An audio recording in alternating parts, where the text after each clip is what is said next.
more than me in inviting me to deliver this annual lecture, the fourth in the series, even as we celebrate 8 years in honor of our beloved former Vice President ALHAJI ALIU MAHAMA.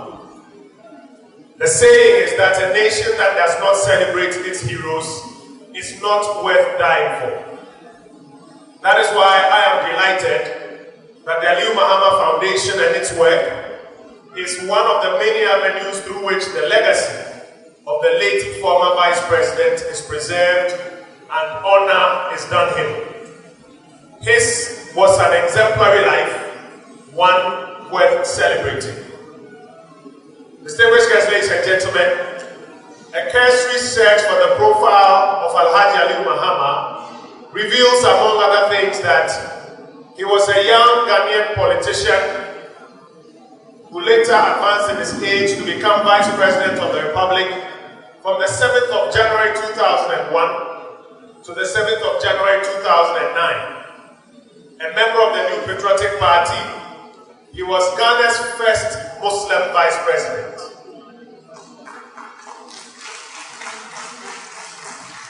An ethnic Dagomba, ALIU MAHAMA as a young man studied at the government secondary school in Tamale from 1960 to 1967 for his O and A-level certificates. He then proceeded to the Kwame Nkrumah University of Science and Technology, Kumasi, from 1967 to 1971, where he obtained the BSc in Building Technology. He started his work career at the Bogatunga Regional Office of the State Construction Corporation as an engineer from 1972 to 1975. He was promoted to Assistant Regional Manager and posted to the Koforidia Regional Office from 1975 to 76. He held that position as Regional Manager in charge of the Northern Region, Tamale, from June 1976 to August 1982. In 1982, he successfully established his own civil engineering and general construction firm, Litra Limited, and became its managing director.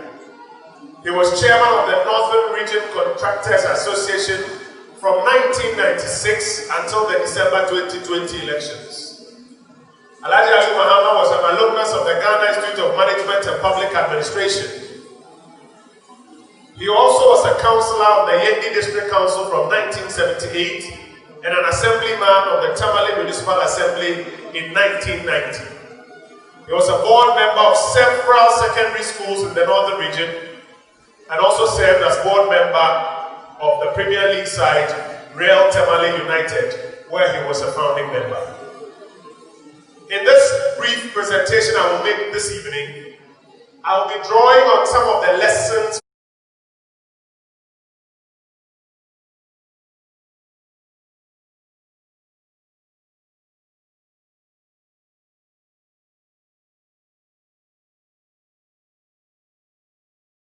from his life story, showing how that simple Dagomba man, who later became an astute gentleman for our country, impacted first of all Ghana, and then secondly the entire world.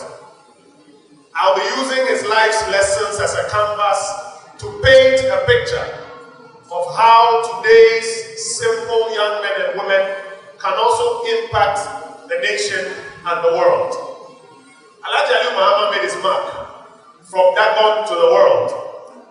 And ladies and gentlemen, tonight, my simple presentation is to assure you that you too can make your mark from wherever you hail and impact the world.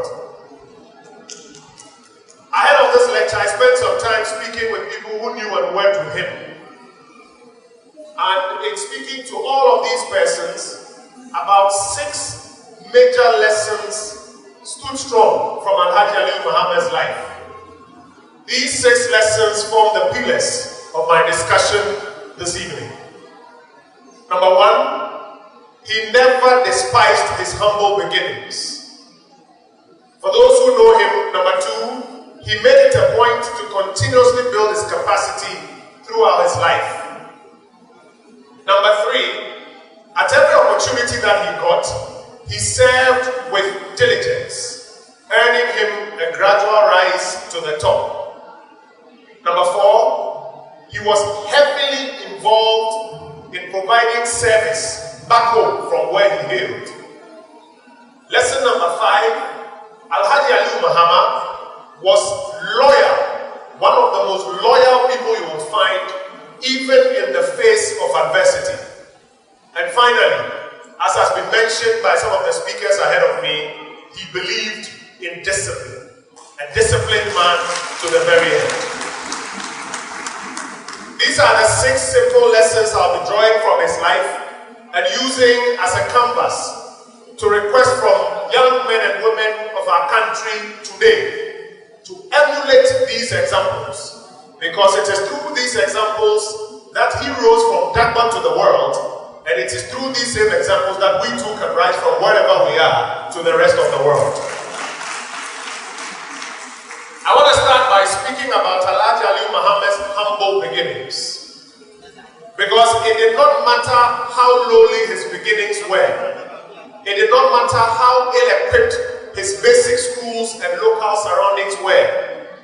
The stories are told of how that young Dagomba boy approached his education and upbringing not with complaints and disdain at the little beginnings, but with utmost seriousness, hope, and ambition, and how he embraced his lowly beginnings and did his best with the knowledge of his background to rise to the very top. He was not daunted by the difficulties of basic education in Tamale in the 1960s.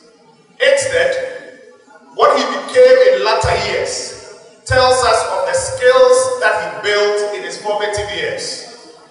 In those years, as it is today, some of the best schools remained the Achimotes and the rest that you could find. But the fact that he wasn't in any of these Ivy League institutions did not deter him from believing in himself and working his way to the very top despite the surroundings from which he started. In Ghana today, there are many young men and women who still hold the view that they are limited in potential by virtue of where they are starting from, that their economic or social status or the quality of facilities from where they are beginning limits how far they can go in life.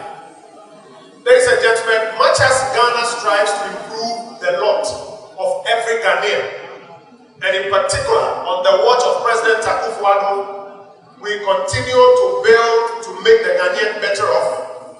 ALHAJI ALIU MAHAMA's story should serve as a reminder to all young persons that no matter how seemingly lowly your beginning, by not despising it and by not believing in limitations, you too have it within you to rise to do even beyond those who seem to have started with privileged beginnings.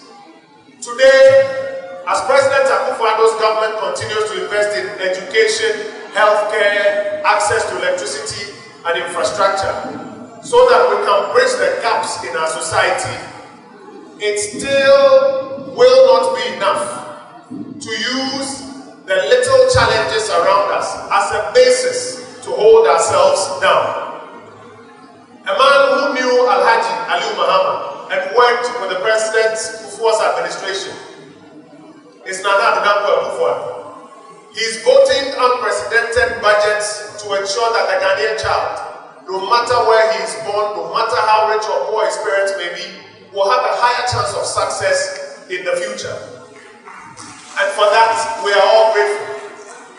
But if in 1960 in Tamale, without any of the things that today we are being provided with in Ghana, ALHAJI ALIU MAHAMA was able to take advantage of the relatively meager opportunities and build upon them to rise to the very top, then we here gathered, we across this country that have seen relatively better infrastructure, relatively better investment in education and healthcare, we have no excuse to do any less. Yes, as citizens in a modern democracy, we have an obligation to request continuously for an improvement in our well-being, but we have no excuse to use the uncompleted state of our desires as reason to be unaccomplished. If ALHAJI ALIU MAHAMA rose from the Dagon of 1960 to impact the world, we too can do same, if not better, no matter our circumstances. A second lesson, distinguished guests, ladies and gentlemen, was his continuous desire to build his capacity wherever he found himself.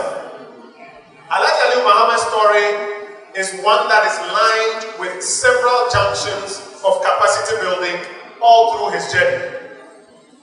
Unlike many of us who stopped climbing the ladder of competence and the ladder of education after a few successful episodes, ALHAJI ALIU Mahama was one who was in constant search of knowledge and who constantly sought to increase his capacity or to build on his capacity throughout his journey. In 1967, an A-level qualification was more than today's business degree. The average young man who had attained an A-level qualification in Tamale by then had no real need to seek further education, but not a man who had set his heights higher. That is why ALHAJI ALIU Mahama proceeded to the Nkrumah University of Science and Technology for a degree and later to GIMPA for more academic laurels. He further built his capacity through various layers of work at local, regional, and national levels. Capacity building, ladies and gentlemen, has forever remained one of the surest ways by which the human being can prepare for higher tasks. Any person who desires to rise higher and deliver higher value must first spend some time to build his or her capacity. Capacity is what enables one man to speak multiple languages while another one cannot. Capacity is what enables one man rise up to become a pilot or an aeronautic engineer while another man cannot even fix a bicycle.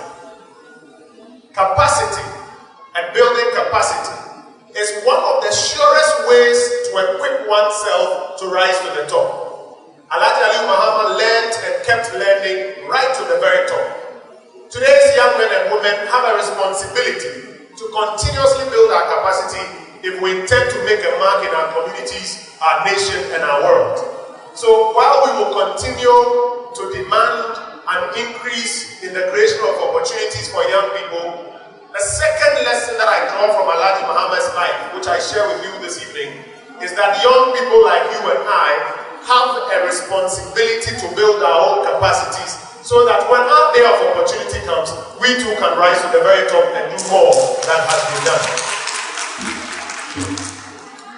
Ladies and gentlemen, the third lesson that I draw from ALHAJI ALIU Mahama's life, which I share with you this evening, is the lesson of diligent service. It shows itself strong in his story. Particular notice should be taken of how he rose from an engineer in Bolgatanga in 1972 to assistant regional manager just in 3 years in Koforidua. The diligence with which he served is what within another 1 year took him higher to become regional manager in Tamale, all within the state corporation. This quick rise from responsibility to responsibility demonstrates clearly that he served well at lower levels, warranting a promotion at every level. And by the time he set up LITRA in 1982, he had mastered the various levels of management and therefore was equipped to make it big in construction and in life. This is how he made it from Dagon to the world, by serving diligently. It is important for today's young men and women who desire to do great things tomorrow to make time and to serve diligently at lower levels first. Diligent service at lower levels is key in preparing and learning the ropes so that someday, when you have the opportunity to be at the top, you'll be familiar with the details of work at the lower levels. You'll be fully apprised of the difficulties at the lower levels so that you can serve and respond better. That way, when you